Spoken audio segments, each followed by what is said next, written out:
NLCயின் 5% பங்கு விற்பனையை கைவிட வேண்டும் என்பன உள்ளிட்ட 4 அம்ச கோரிக்கையை நிறைவேற்ற வலியுறுத்தி இந்திய கம்யூனிஸ்ட் மார்க்சிஸ்ட் கம்யூனிஸ்ட் இணைந்து சென்னையில் ஆர்ப்பாட்டம் நடந்தது.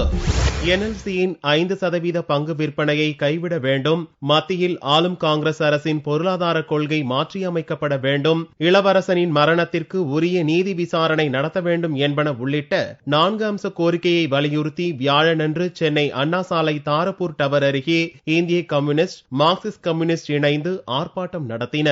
நெய்வேலி பழுப்பு நிலக்கரி சுரங்கத்தினுடைய 5% பங்குகளை விற்பனை செய்வதை உடனடியாக கைவிட வேண்டும் என்று வற்புறுத்துவதற்கும், தருமபுரி மாவட்டத்திலே மிக துயரமான முறையிலே உயிரிழந்த இளவரசனுடைய அந்த மரணம் குறித்து உரிய விசாரணை மேற்கொள்ள வேண்டும் என்று வலியுறுத்தி இந்த இயக்கம் நடைபெறுகிறது.